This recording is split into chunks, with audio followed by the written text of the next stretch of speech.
I was thinking about Hobby Lobby and Chick-fil-A the other day. And I was thinking about how they're closed on Sundays because they want to encourage their employees to go to church. And they also want to show, their frequent customers, hey, maybe you should go to church too. We're closed. You can't come here. Go to church. And I think that's great. I think that more businesses should be closed on Sundays. But here's the part that doesn't add up, is that Chick-fil-A is closed on Sundays to have their people go to church. And I hear so many people go, gosh, they're so brave. They're not worried about all the money they'd make that day. They're just really sold out for Christ, But then the part that doesn't make sense is that in their simple Chick-fil-A sandwich, meat, chicken, pickle, okay? There's over 50 different ingredients. And it's not just like, 50 different spices, which I would love, but it's things like petroleum-based preservatives, okay? Petroleum-based preservatives, those sort of chemicals are linked to immunity disorders. There's things like high fructose corn syrup, which is linked to obesity. There's artificial dyes in there, which can cause overstimulation, overactivity of the brain. There's aluminum additives, which is linked to neurotoxicity.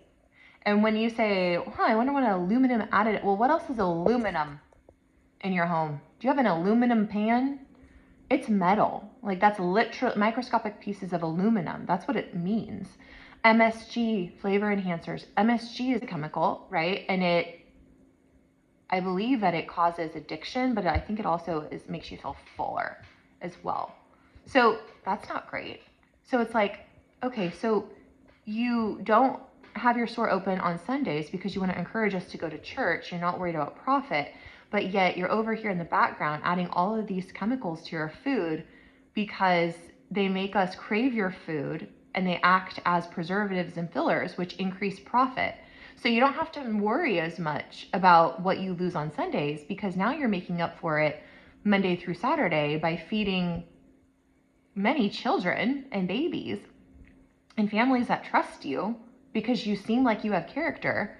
You seem like you have, conviction by being closed on Sundays. And so we go there and we just trust you, but yet you're feeding us poison.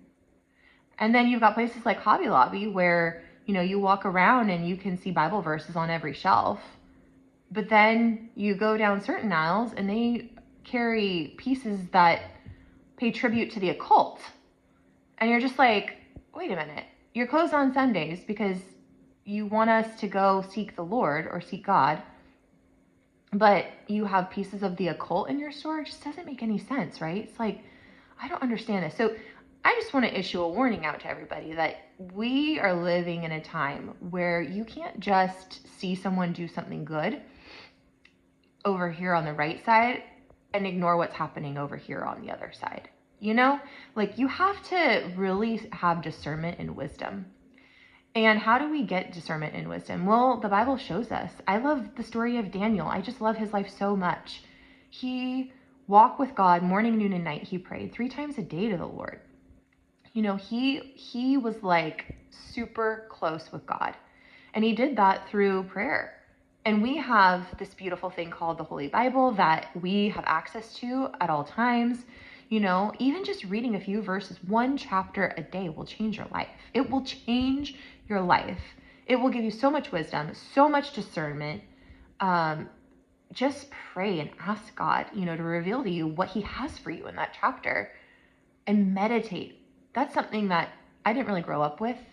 I heard to pray and to read your Bible and to worship God, but meditating in the Word is even more important, I think, than, well, I don't know. They're all important, but I have found for myself in my walk with God that meditating, so after I've prayed and read the Word, I just sit in quiet and I just say, God, what do you have for me? I used to fill every second with a podcast or a sermon and think, but then, I started to get really a lot of anxiety. Like, gosh, like when you're listening to 2 sermons a day and realizing how broken you are and realizing how much you have to to fix, and being convicted. I mean, that's a good thing, but also it can be a little overwhelming, especially if you're listening to a pastor that's kind of yelly. Sometimes I listen to yelly pastors. I love it, but also it's like, whew. So I found that just turning off those podcasts sometimes and just listening for God's voice, just praying and saying, Lord, what do you have for me today? What do you have for me today? What do you want me to be doing for you? How can I serve you? How can I love others? How can you tell me what you have for my future? Tell me, should I be waiting? Should I be moving? Should I be acting? Whatever it is, just share with me your heart, God. And he always does. Even if that's conviction, a lot of times that's conviction, right? It's like, ooh, could have done better here. Could have done this different. You need to watch out for this area over here, right? But I also ask him, God, show me, We always think that we're, a good person, right?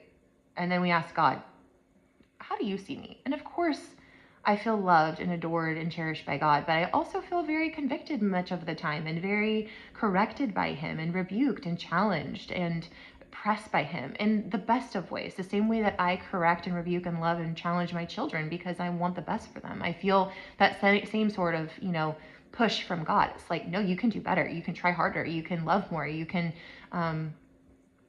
be more honest. You can be more honest with yourself. You can push yourself to take better care of your family, whatever it is in whatever area. And it's all areas of life, And so just want to say to you guys, get in the word, even if it's just a verse a day. Start with one verse a day. Start with Christian music, deciding that you're not going to listen to any other kind of music but Christian music. That alone, that's how it started for me. That was the tipping point for me. And then one verse a day, and then one chapter a day. And then it's like water. I'm not a big water drinker, but the more I drink it, the more I crave it. The more I read the word, the more I desire it. So sometimes we have to make these habits a reality before we feel like doing it, right? Oftentimes. It's such an overstated statement, but it's so true. A lot of times the good behavior comes after the discipline to decide to do it. Just got to do it. And then you do it and you realize, gosh, this feels so good. This is so right. I like this. I can hear God's voice clearer. I can feel him closer. Like, this is what I need to be doing. This is right. So anyway, just wanted to share that thought with you today. Love you guys. Praying for you. I hope that you're doing good. Still a little chilly. I hope you're staying warm. And talk to you soon. Bye.